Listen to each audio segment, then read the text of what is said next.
Di sebuah kota kecil di pinggiran Jawa Barat, ada seorang pemuda bernama Ardi. Usianya baru 22 tahun, namun garis keras kehidupan sudah begitu jelas membekas di wajahnya. Tubuhnya kurus, kulitnya legam terbakar matahari, dan pakaiannya hampir selalu terlihat lusuh karena hanya itu-itu saja yang ia miliki. Ia bukanlah seseorang yang mencolok, apalagi terhormat di mata masyarakat sekitar. Sebaliknya, banyak orang mengenalnya sebagai pemuda miskin yang kerjaannya cuma tukang parkir. Setiap pagi, Ardi berangkat ke pasar tradisional. Disitulah ia mengais rezeki sebagai tukang parkir motor dan kadang membantu para pedagang mengangkat barang. Pekerjaan itu tidak menghasilkan banyak uang, bahkan kadang dalam sehari ia hanya bisa membawa pulang Rp30.000. Namun bagi Ardi, itu sudah lebih dari cukup untuk sekadar membeli beras dan lauk sederhana bagi dirinya serta ibunya di rumah kontrakan kecil. Kontrakan itu letaknya di gang sempit yang becek bila hujan. Dindingnya dari papan triplek, atapnya sering bocor, dan lantainya hanya semen kasar. Meski begitu, disitulah Ardi merawat ibunya yang sedang sakit-sakitan. Ibunya, Bu Sumarni, pernah bekerja sebagai penjual sayur keliling, namun sejak beberapa tahun terakhir penyakit asma dan rematik membuatnya tak bisa lagi berjualan. Ardi yang menjadi tulang punggung keluarga. Ayahnya sudah lama tiada, meninggal akibat kecelakaan saat bekerja di proyek bangunan. Sejak saat itu, kehidupan Ardi dan ibunya semakin terpuruk. Ardi sering menjadi bahan olok-olok orang di sekitar pasar maupun kampungnya. Anak-anak muda sebaya yang bekerja di pabrik atau merantau sering mencibirnya. Tuh si Ardi, kerjaannya cuma jaga motor. Nggak capek jadi tukang parkir mulu? Kata salah satu pemuda yang baru saja pulang kampung dengan sepeda motor baru. Paling kalau ada duit lebih, juga buat beli rokok sama kopi doang. Timpal yang lain sambil tertawa. Ardi hanya tersenyum kecut dan memilih diam. Ia sudah terbiasa menjadi bahan ejekan. Ada pula para pedagang yang suka meremehkannya. Ardi, jangan lama-lama di sini. Kalau cuma ngurus parkiran, jangan sampai ganggu dagangan orang, ucap seorang pedagang dengan nada ketus. Padahal Ardi selalu berusaha sopan dan membantu siapa saja. Ia bahkan sering membantu mengangkat karung beras atau sayuran tanpa diminta, meski tidak diberi imbalan. Baginya, berbuat baik itu kewajiban, meski orang lain tidak selalu menghargai. Di kampungnya pun sama. Warga sering memandang rendah Ardi. Ada yang berkata, pemuda segitu umurnya kok belum juga punya kerjaan tetap. Malu-maluin orang kampung aja. Ejekan itu menusuk hati Ardi, tapi ia menahannya. Dalam hati ia berkata, kalau aku marah atau balas menghina, sama saja aku dengan mereka. Lebih baik aku diam dan terus berusaha. Meski sering diremehkan, Ardi memiliki kepribadian yang tangguh. Setiap subuh ia sudah bangun, menyiapkan air hangat untuk ibunya, lalu menyalakan kompor minyak tanah untuk memasak nasi. Sarapan mereka sederhana, nasi dengan tempe goreng atau sayur bening yang ia masak seadanya. Ibunya sering merasa bersalah. Maafkan ibu ya, Di. Seharusnya kamu di usiamu bisa sekolah tinggi atau kerja bagus. Tapi malah harus susah begini ngurus ibu. Ardi selalu menggenggam tangan ibunya dengan lembut. Jangan bilang begitu, Bu. Ardi senang bisa merawat ibu. Kalau Ardi kerja keras, itu karena Ardi sayang sama ibu. Jangan merasa terbebani. Jawaban itu selalu membuat Bu Sumarni meneteskan air mata. Ia tahu anaknya memiliki hati emas, meski dunia tak pernah adil pada mereka. Ardi sendiri pernah merasakan sekolah, tapi hanya sampai SMP. Setelah ayahnya meninggal, ia terpaksa berhenti dan bekerja serabutan. Ia pernah jadi kuli bangunan, tapi tubuhnya yang kurus membuatnya cepat kelelahan. Ia juga pernah jadi tukang cuci piring di warung makan, tapi hanya bertahan sebentar. Akhirnya, ia menetap sebagai tukang parkir di pasar karena bisa fleksibel dan tidak terlalu berat. Namun, pekerjaan itu semakin membuat orang meremehkannya. Pernah suatu kali, Ardi mencoba melamar kerja di sebuah toko bahan bangunan. Namun, pemilik toko berkata, kamu kayaknya kurang kuat kerja di sini. Lagian ijazah juga cuma SMP, susahlah. Kegagalan demi kegagalan itu sempat membuat Ardi putus asa. Tapi setiap kali melihat wajah ibunya, ia kembali bersemangat. Meski hidupnya keras, hati Ardi tetap lembut. Ia sering membantu anak-anak kecil menyeberang jalan di pasar. Ia juga kerap memberi sebagian uang receh untuk pengemis tua, meski dirinya sendiri pas-pasan. Suatu ketika, seorang nenek tua menjatuhkan belanjaannya di jalan. Banyak orang hanya menoleh sekilas, tapi Ardi segera berlari dan membantu mengangkatkan barang belanja itu. "Nak, terima kasih ya. Kamu baik sekali," kata si nenek. Ardi hanya tersenyum. "Enggak apa-apa, Nek. Ardi cuma bantu sedikit." Hal-hal kecil seperti itu sering dilakukannya tanpa pamrih. Namun, sayangnya, kebaikannya jarang dilihat orang. Yang orang lihat hanyalah penampilan luarnya, miskin, lusuh, dan tak punya masa depan. Malam itu, setelah seharian menjaga parkir di pasar, Ardi pulang dengan langkah lelah. Ia membawa sekantong kecil beras dan beberapa butir telur. Sesampainya di kontrakan, ia mendapati ibunya sedang batuk-batuk. "Ibu kenapa? Obatnya sudah diminum?" tanya Ardi cemas. "Sudah, Nak. Hanya cuaca dingin ini yang bikin batuk makin parah." Ardi buru-buru membuatkan air jahe hangat untuk ibunya. Ia tahu, pengobatan medis seringkali terlalu mahal untuk mereka. Jadi ia hanya mengandalkan obat generik dan ramuan sederhana. Setelah ibunya tenang, Ardi keluar sebentar untuk menghirup udara malam. Di jalanan gang yang sepi, ia menatap langit. Bintang-bintang redup tertutup awan. Dalam hati, Ardi berdoa lirih. "Ya Allah, berikan aku kekuatan. Jangan biarkan aku menyerah. Aku ingin jadi orang yang berguna, meski sekarang orang hanya melihatku rendah." Doa itu ia ucapkan hampir setiap malam. Ia yakin, suatu hari nanti ada jalan yang terbuka untuknya. Malam itu terasa berbeda. Ketika ia hendak kembali masuk ke rumah, Ardi mendengar suara lirih seperti tangisan anak kecil dari ujung gang. Ia sempat berhenti, mendengarkan dengan seksama. "Siapa itu?" gumamnya. Namun ia mengurungkan niat untuk mencari, karena ibunya sedang butuh dijaga. Ia berpikir mungkin hanya anak-anak kecil yang sedang bermain atau menangis. Ardi pun masuk ke rumah dan tidur di tikar tipis. Ia tidak tahu bahwa suara tangisan itu akan menjadi awal dari sebuah perjalanan hidup yang mengubah segalanya. Malam itu, hujan baru saja reda. Jalanan di pasar dan gang-gang kecil masih basah, lampu-lampu jalan berpendar redup. Ardi pulang lebih larut dari biasanya karena harus membantu salah satu pedagang yang kesulitan membawa dagangan ke truk. Upah tambahan Rp15.000 yang ia terima malam itu terasa seperti rezeki besar. Dengan kantong plastik berisi sayur layu yang diberikan pedagang sebagai bonus, Ardi berjalan menyusuri gang sempit menuju kontrakannya. Hawa dingin menusuk tulang, membuatnya merapatkan jaket tipis yang sudah kusam warnanya. Namun, langkahnya terhenti.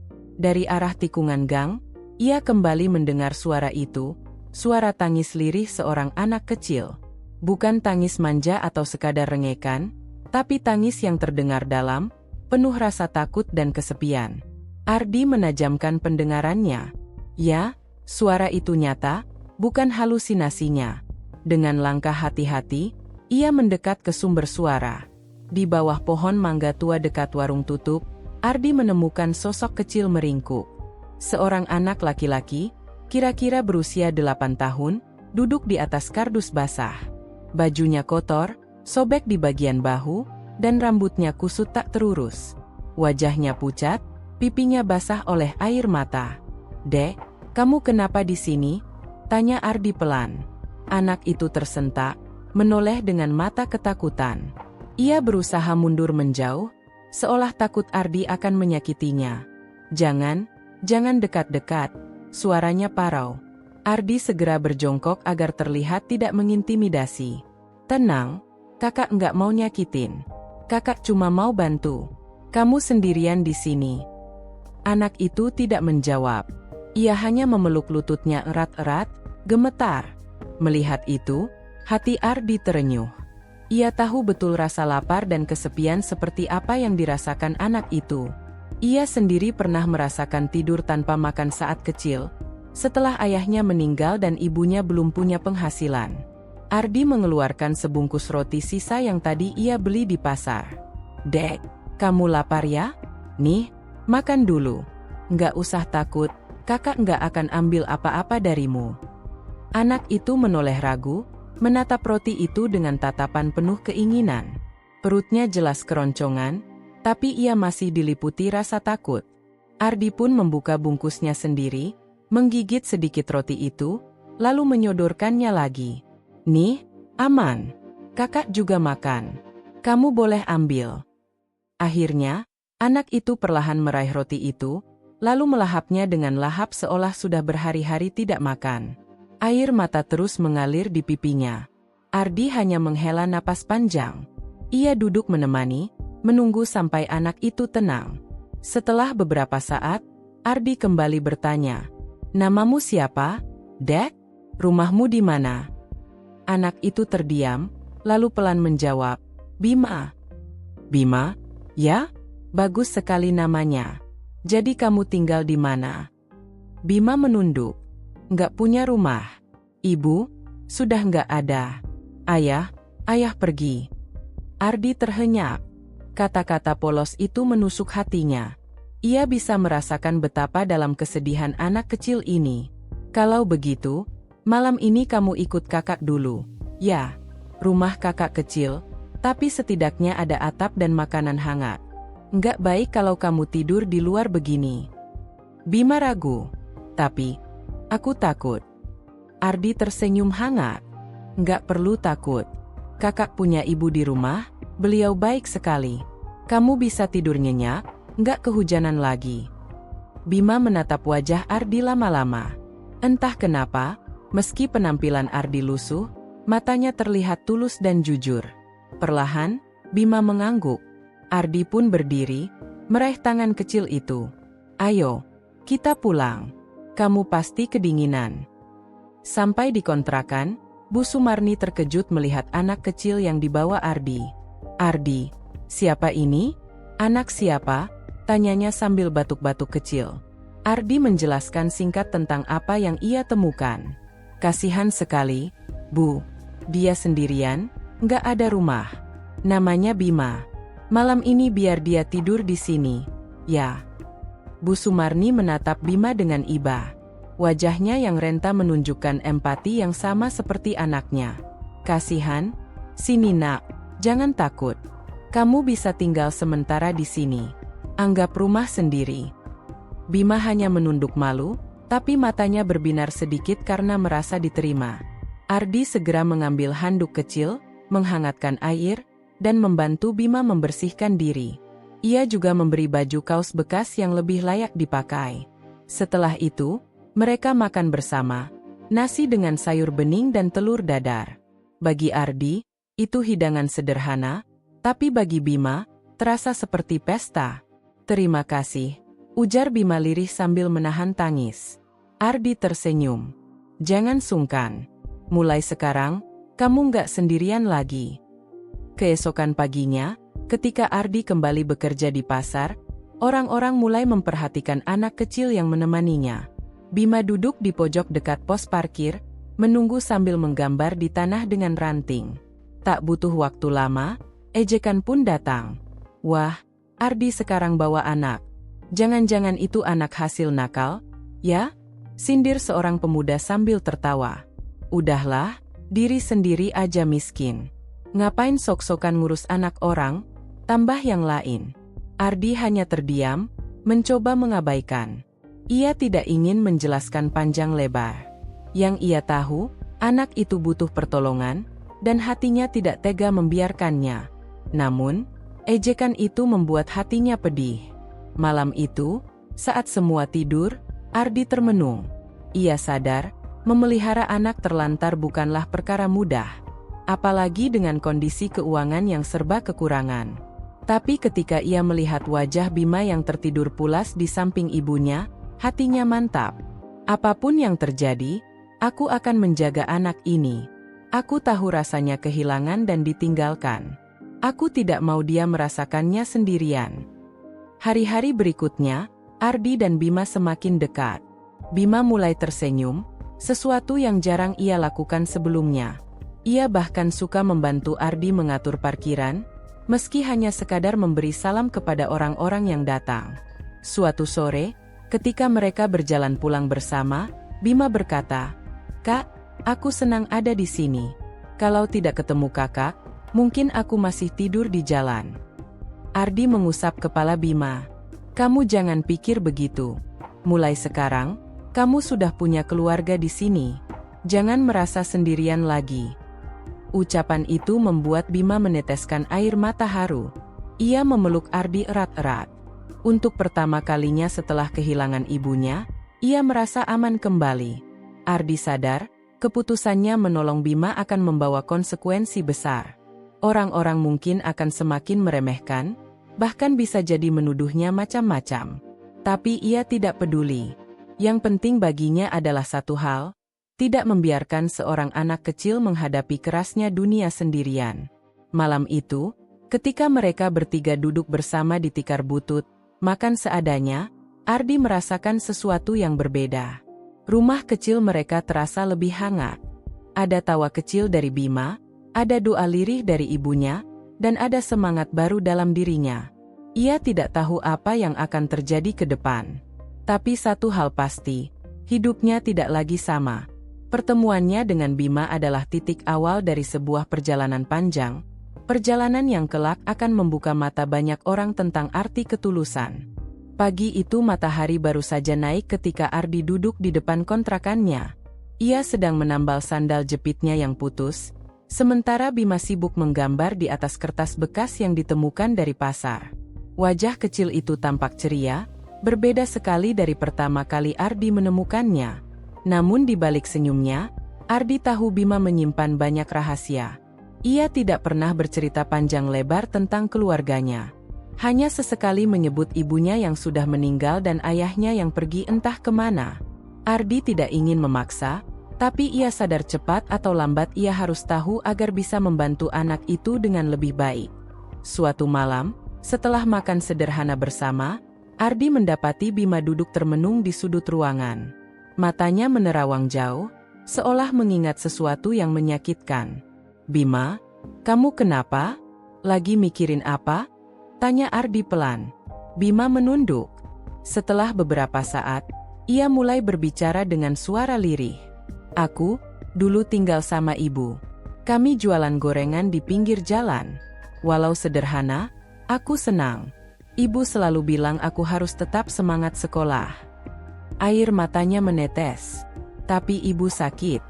Badannya panas, batuk terus. Aku bingung harus gimana. Aku cuma bisa jagain dia.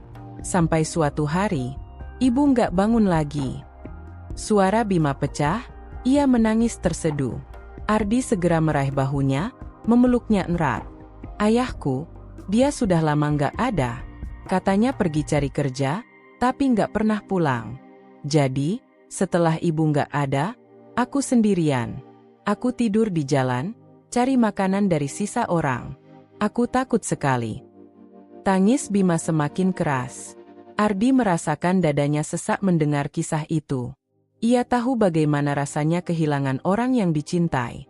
"Sudah, Bim. Kamu nggak perlu takut lagi. Sekarang ada kakak, ada Ibu Sumarni. Kamu sudah punya rumah di sini." Bima mengangguk dalam pelukan Ardi. Untuk pertama kalinya, ia merasa beban berat di hatinya sedikit terangkat. Sayangnya, penerimaan hangat dari Ardi dan ibunya tidak sama dengan sikap masyarakat sekitar. Semakin hari, gosip semakin menyebar. "Apa-apaan si Ardi itu? Dirinya aja susah. Kok ngurus anak orang?" kata seorang ibu di warung. "Jangan-jangan itu cuma modus. Biar dikasihani orang, terus dapat bantuan." Bisa jadi, bisa jadi. Lagian anak itu siapa? Jangan-jangan anak haram." Ejekan dan fitnah itu sampai ke telinga Ardi. Ia hanya bisa menunduk, menahan perih di hati. Bahkan ada yang berani langsung menghinanya di depan pasar. "Ardi, kamu jangan sok jadi pahlawan deh. Kamu miskin, apa bisa ngurus anak? Jangan-jangan nanti malah kamu yang nyusahin dia. Orang-orang tertawa, meninggalkan Ardi dengan wajah menegang. Ia ingin membalas, tapi menahan diri. Ia tahu berdebat hanya akan memperburuk keadaan. Namun, Bima yang mendengar ejekan itu merasa hancur. Ia menatap Ardi dengan mata berkaca-kaca. "Kak, aku bikin kakak diejek." "Ya? Kalau begitu aku pergi saja." Ardi segera berlutut di depan Bima. "Jangan ngomong begitu. Kamu nggak salah apa-apa. Justru kakak bahagia kamu ada di sini. Biarlah orang mau ngomong apa. Kita jalanin hidup kita sendiri, ya?" Bima mengangguk, meski air matanya masih mengalir. Hari-hari berikutnya, keadaan semakin sulit. Pekerjaan di pasar sedang sepi, sehingga penghasilan Ardi berkurang drastis. Kadang ia hanya membawa pulang uang Rp20.000 dalam sehari. Itu pun harus cukup untuk membeli makanan, obat ibunya, dan kebutuhan Bima. Seringkali Ardi memilih tidak makan demi memastikan Bima dan ibunya tidak kelaparan. Perutnya kosong, tapi hatinya penuh dengan tekad. Suatu sore, seorang pemuda nakal mendekati Ardi. "Di, kalau lo mau gampang dapat duit, ikut gue aja. Ada kerjaan cepat. Tinggal jadi joki motor buat nyolong barang, duitnya banyak." Ardi langsung menggeleng keras. "Maaf, gue nggak mau. Gue nggak mau nyusahin orang lain." Pemuda itu menertawakannya. "Haha, sok suci. Padahal lo miskin. Nanti lo nyesel." Ardi tidak peduli. Ia tahu jalan itu hanya akan membawa kehancuran, bukan hanya bagi dirinya, tapi juga bagi Bima yang sedang menaruh harapan padanya. Meski penuh cobaan, ikatan antara Ardi dan Bima semakin erat. Bima mulai membantu pekerjaan kecil di rumah, menyapu lantai, menimba air, atau menemani Bu Sumarni yang sering kesepian. "Bima ini anak baik, Di," kata Bu Sumarni suatu kali. "Ibu jadi merasa seperti punya cucu. Tuhan pasti punya rencana besar kenapa kamu dipertemukan dengannya." Ardi tersenyum, meski lelah. "Mudah-mudahan, Bu. Ardi cuma pengen bisa jagain Bima dengan baik." Malam itu, sebelum tidur, Bima berbisik kepada Ardi. "Kak, boleh nggak aku panggil kakak, abang? Soalnya aku nggak punya ayah. Aku pengen punya sosok yang bisa aku anggap keluarga." Ardi terdiam sejenak, lalu tersenyum hangat. "Boleh, Bim. Mulai sekarang, kamu bisa anggap kakak sebagai abangmu." Sejak saat itu, Bima selalu memanggil Ardi dengan sebutan, abang. Hubungan mereka tak lagi sekadar penolong dan anak terlantar, melainkan keluarga kecil yang saling menguatkan. Namun, masa lalu Bima tidak semudah itu hilang. Kadang di malam hari, ia terbangun karena mimpi buruk. Ia berteriak memanggil ibunya, lalu menangis ketakutan. Ardi selalu sigap menenangkannya. Ia mengelus kepala Bima, menepuk-nepuk pundaknya. "Tenang, Bim. Itu cuma mimpi. Abang di sini. Kamu aman." Tangis itu perlahan reda, tapi jelas terlihat luka di hati anak itu masih dalam. Ardi tahu, butuh waktu lama agar Bima benar-benar bisa sembuh dari trauma. Suatu sore, ketika mereka berjalan melewati lapangan dekat pasar, Bima menunjuk anak-anak yang sedang bermain bola. Wajahnya penuh kerinduan. "Abang, aku pengen main sama mereka, tapi aku takut mereka nggak mau." Ardi tersenyum. "Ayo, coba saja. Kalau mereka nolak, nggak apa-apa. Abang temenin kamu." Dengan ragu, Bima mendekat. Awalnya anak-anak itu menolak, bahkan ada yang berkata, "Jangan, dia kan anak jalanan." Ardi yang mendengar itu ingin marah, tapi ia menahan diri. Namun, ketika bola nyasar ke arah Bima, ia menendangnya kembali dengan lincah. Anak-anak terkejut melihat kemampuannya. Akhirnya, mereka membiarkannya ikut bermain. Wajah Bima berseri-seri saat bisa berlari di lapangan, tertawa bersama anak-anak lain. Ardi menatap dari kejauhan dengan senyum lega. Untuk pertama kalinya, ia melihat Bima benar-benar bahagia. Malam itu, Ardi berbicara dengan ibunya. "Bu, Ardi pengen daftarin Bima sekolah lagi. Kasihan dia kalau nggak dapat pendidikan." Tapi Ardi bingung soal biaya. Bu Sumarni mengangguk. Ibu tahu. Tapi jangan khawatir, Nak. Tuhan pasti kasih jalan. Yang penting niat kita tulus. Ardi memandang ke arah Bima yang sudah tertidur lelap. Dalam hatinya, ia berjanji, apapun yang terjadi, aku akan berjuang agar anak ini bisa punya masa depan. Biar orang meremehkan, aku tidak peduli. Yang penting Bima bisa tersenyum lagi. Ia tidak tahu bahwa perjuangannya baru saja dimulai. Cobaan lebih besar sudah menunggu di depan. Namun satu hal pasti, ikatan antara dirinya dan Bima kini tak tergoyahkan. Malam itu angin berembus kencang, membawa aroma hujan yang belum turun. Fajar duduk di kursi reot di teras rumahnya, matanya menatap kosong ke arah jalan desa. Anak-anak yang ia rawat sudah tidur pulas di dalam rumah, tapi pikirannya masih berkecamuk. Ia tahu, semakin lama ia merawat anak-anak terlantar itu, semakin besar pula cibiran yang datang dari orang-orang desa. Awalnya, orang hanya menertawakan Fajar karena dianggap pemuda gagal yang tidak punya masa depan. Namun kini, fitnah mulai bermunculan. Ada yang mengatakan ia hanya ingin cari perhatian. Ada pula yang menuduh Fajar memanfaatkan anak-anak itu untuk kepentingan pribadi. Bahkan, kabar kejam sempat beredar bahwa Fajar menjual anak-anak itu untuk keuntungan. Padahal, kenyataannya, ia rela mengorbankan hampir semua yang ia punya demi mereka. Suatu pagi, Fajar melewati warung kopi di ujung desa. Ia mendengar jelas suara beberapa bapak-bapak yang tengah asyik mengobrol. Kau tahu nggak? Katanya si Fajar itu merawat anak-anak bukan karena kasihan, tapi biar dianggap pahlawan, kata seorang pria berbadan tambun sambil menyeruput kopinya. Yang lain menimpali, iya, aku juga dengar. Katanya malah ada orang kota yang datang kasih sumbangan. Jangan-jangan uangnya nggak dipakai buat anak-anak itu, tapi buat dia sendiri. Fajar berhenti sejenak, jantungnya serasa diremas. Ia ingin sekali menyela, ingin membela diri, tapi ia tahu tak ada gunanya.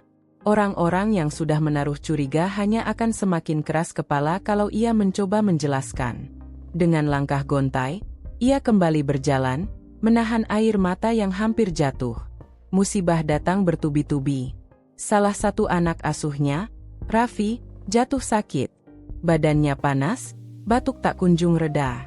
Fajar panik, apalagi obat-obatan di rumah sudah habis. Ia segera membawanya ke puskesmas dengan uang seadanya. Perawat di sana menyambut dengan tatapan iba, tapi tetap meminta biaya administrasi yang tak sedikit. Kalau begini terus, aku bisa habis-habisan, gumam Fajar sambil menggenggam dompet tipisnya. Namun melihat wajah Raffi yang pucat, ia mantap mengeluarkan uang terakhirnya. Yang penting dia sembuh, batinnya. Tak hanya Raffi, beberapa anak lain juga mulai jatuh sakit bergantian, mungkin karena cuaca yang tak menentu dan kondisi rumah yang sederhana. Malam-malam Fajar dilalui tanpa tidur, ia bolak-balik menyiapkan air hangat, menidurkan anak-anak yang demam, hingga melantunkan doa-doa lirih agar mereka diberi kesehatan. Fitnah semakin menjadi-jadi. Beberapa orang yang iri mulai menyebarkan kabar buruk. Bahkan ada warga yang mendatangi rumah Fajar. Fajar, kami dengar kau memanfaatkan anak-anak itu untuk minta belas kasihan. Jangan-jangan ada niat jahat di balik semua ini? Kata seorang ibu dengan nada sinis. Fajar terdiam. Ia ingin marah, ingin membela diri, tapi suaranya tercekat. Hanya bisa menunduk, sementara anak-anak di dalam rumah mendengarkan dengan wajah ketakutan. Untunglah, ada segelintir orang baik yang membela. Salah satunya Pak RT yang berkata, "Sudahlah, jangan sembarangan bicara. Saya sering lihat sendiri Fajar kesulitan. Dia bahkan jual barang-barang pribadinya untuk beli makan anak-anak itu. Jangan gampang menuduh." Meski ada pembelaan, rasa sakit di hati Fajar tak bisa terhapus begitu saja. Ia merasa dipukul bertubi-tubi, bukan hanya oleh keadaan, tapi juga oleh pandangan orang-orang di sekitarnya. Di tengah keputusasaan, datanglah sosok yang tak disangka, Pak Arman, seorang pengusaha sukses yang asli desa itu tapi sudah lama merantau ke kota. Mendengar kabar tentang Fajar, ia sengaja pulang dan menemui pemuda itu. Aku dengar banyak yang meragukanmu, Jar. Tapi aku juga tahu, fitnah itu tak ada dasarnya, ucap Pak Arman sambil menepuk pundaknya. Fajar tertegun. Tapi, Pak, saya memang sering gagal. Saya nggak tahu apakah saya sanggup terus. Anak-anak itu butuh kamu. Dan kamu sudah membuktikan, meski dihina, kau tetap berdiri. Itu yang membedakanmu dengan yang lain. Kalau kau mau, aku siap membantu. Mata Fajar berkaca-kaca. Ia tak menyangka ada yang percaya padanya di saat semua orang meragukan. Malam itu, setelah anak-anak tidur, Fajar duduk merenung. Meski berat, meski sering disalahpahami, ia sadar bahwa menyerah bukan pilihan. Anak-anak itu sudah terlanjur menaruh harapan padanya. Mereka sudah memanggilnya kakak, sudah percaya padanya sebagai pelindung. Kalau aku menyerah, siapa yang akan menjaga mereka? Pikirnya. Dengan air mata yang mengalir, Fajar menguatkan hati. Biarpun aku dihina, difitnah, aku akan tetap berdiri. Demi mereka. Cobaan datang bertubi-tubi. Fitnah, cibiran, dan musibah seakan menguji ketulusan hati Fajar. Namun, di tengah kegelapan itu, secercah cahaya muncul. Ada orang-orang yang masih percaya padanya. Dan yang paling penting, anak-anak itu tetap menggenggam erat tangannya, seakan berkata bahwa mereka tidak akan melepaskannya. Fajar terbangun lebih pagi dari biasanya. Hari itu udara desa begitu sejuk. Suara burung bersahut-sahutan dari pepohonan bambu di belakang rumah. Sejenak, ia menatap anak-anak yang masih terlelap. Ada rasa hangat yang tak bisa dijelaskan dalam dadanya. Meski banyak cobaan, mereka adalah alasan ia tetap berdiri. Namun, ia tidak menyangka bahwa hari itu akan menjadi titik balik dari perjalanan panjangnya. Pagi itu, Pak Arman kembali datang. Ia membawa seorang tamu, seorang wartawan dari kota yang ingin meliput kisah Fajar. Fajar, aku sudah lama kenal orang media ini. Dia ingin tahu kisahmu, kisah anak-anakmu. Jangan takut, ini bukan untuk menjatuhkan, tapi untuk membuka mata orang-orang, ujar Pak Arman menenangkan. Awalnya Fajar ragu. Ia bukan orang yang suka disorot. Tapi ia sadar, jika kisah ini bisa membawa kebaikan bagi anak-anaknya, maka ia harus berani. Dengan gugup, ia menceritakan perjalanan hidupnya, dari ejekan orang-orang, kehilangan orang tua, hingga keputusan merawat anak-anak terlantar meski dalam keterbatasan. Wartawan itu terdiam lama setelah mendengar semuanya. Kisahmu luar biasa. Dunia harus tahu bahwa di tengah ejekan, ada ketulusan sebesar ini. Beberapa minggu kemudian, kisah Fajar dan anak-anak asuhnya tayang di salah satu media besar. Tak disangka, liputan itu menyentuh hati banyak orang. Telepon Pak RT berdering tak henti-henti, orang-orang dari luar desa menghubungi, ingin mengirim bantuan. Ada yang menawarkan pakaian, makanan, bahkan biaya sekolah untuk anak-anak. Rumah kecil Fajar yang dulu sunyi kini ramai dengan orang-orang baik hati yang datang membawa bantuan. Warga desa yang sebelumnya mencibir pun mulai berubah. Mereka malu karena selama ini salah menilai. Ampuni kami, Jar. Kami salah. Kami kira kau hanya cari perhatian, kata seorang ibu dengan mata berkaca-kaca. Fajar hanya tersenyum. Saya tidak pernah marah, Bu. Yang penting sekarang, anak-anak ini bisa hidup lebih baik. Berkat dukungan dari Pak Arman dan para donatur, sebuah rumah sederhana namun layak akhirnya bisa dibangun di tanah kosong dekat balai desa. Rumah itu diberi nama, Rumah Cahaya, tempat tinggal baru bagi anak-anak terlantar.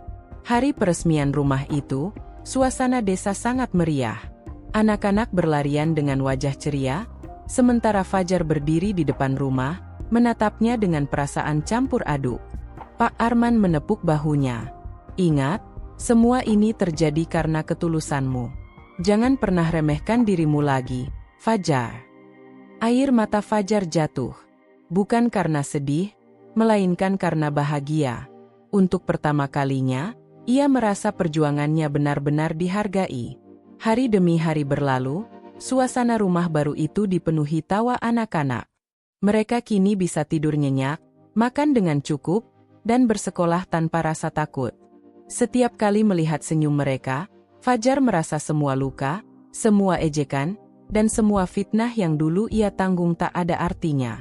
Suatu sore, Raffi, anak yang dulu sakit parah, berlari ke arahnya sambil membawa nilai rapor. "Kak, aku dapat juara kelas," serunya penuh bangga. Fajar memeluknya erat. "Kamu hebat sekali, Nak. Teruslah belajar. Kakak akan selalu ada untukmu." Di momen itu, Fajar benar-benar yakin, inilah jalan hidupnya. Meski penuh duri, jalan ini telah membawanya ke kebahagiaan sejati. Kini, sebutan pemuda gagal sudah sirna. Orang-orang desa tidak lagi mengejek, melainkan menghormatinya. Mereka sering berkata, Fajar bukan hanya penolong anak-anak itu, tapi penolong hati kita semua. Ia mengajarkan arti kemanusiaan. Fajar tersenyum setiap kali mendengarnya. Ia tak pernah menyimpan dendam. Baginya, yang terpenting adalah anak-anak itu punya masa depan. Di depan rumah barunya, ia berdiri memandang matahari senja yang perlahan tenggelam. Angin sore berembus lembut, membawa suara tawa anak-anak yang bermain di halaman. Dulu aku sering dianggap gagal, tapi kini aku tahu, kegagalan itu hanyalah jalan yang membawaku ke takdir ini, batinnya. Kisah Fajar berakhir bukan dengan kemewahan, melainkan dengan kebahagiaan yang tulus. Ia membuktikan bahwa pemuda yang dulu sering diejek ternyata bisa menjadi penolong sejati bagi anak-anak terlantar. Dan dari senyum anak-anak itu, lahirlah kekuatan baru, harapan. Selesai.